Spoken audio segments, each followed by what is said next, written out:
ఇదేంటి స్లాబ్ అంతా పడిపోతుంది, ఏంట్రా బాబు ప్రమాదమా అనిపిస్తుందా? అయితే దీనికి అనేది ఇప్పుడు అంటే ప్రమాదం అంటే ఏమీ లేదండి. ఇది ఇలా జరగడానికే కారణాలు అనేవి 3 ఉన్నాయన్నమాట. మనకి స్లాబ్ పైన అనేది నీరు అనేది నిల్వ ఉంచుతారు కొంతమంది. అంటే ఫ్లోరింగ్ చేస్తారు కదా, అలా సరిగ్గా చేయకపోతే మనకు అనేది స్లాబ్ మీద నీరు అనేది నిల్వ ఉంటుంది.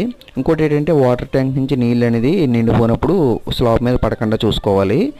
అలాగే ఇంకోటి ఏంటంటే ఇసుక ఏదైనా మెటీరియల్ అనేది పైన ఉంచకూడదు. ఉంచినప్పుడు కూడా అందులోంచి స్లాబ్ నీరు అనేది పీలుస్తుంది అనమాట. ఇలా జరగడం వల్ల కింద అనేది స్లాబ్ పాడైందనమాట. ఇందులో ఐరన్ కూడా పాడైపోయి మొత్తం మనకి ఊడిపోయిందనమాట పిచ్చి పిచ్చిలు. కానీ అయితే దీనికి సొల్యూషన్ ఏంటంటే మనకి దీనికి సపోర్ట్స్ ఇవ్వాలి. అయితే ఇటుపక్క కణాలు అనేవి పెట్టామన్నమాట. మనకి రైల్వే బ్రిడ్జ్ కింద పట్టాలు అంటారు చూడండి, అలాంటివి తెస్తామన్నమాట. వాటిని గడ్రస్ అంటారు. తెచ్చి దీనికి అనేది సపోర్ట్ ఇస్తాము. ఇలాగా చాలా ఇవ్వాలి.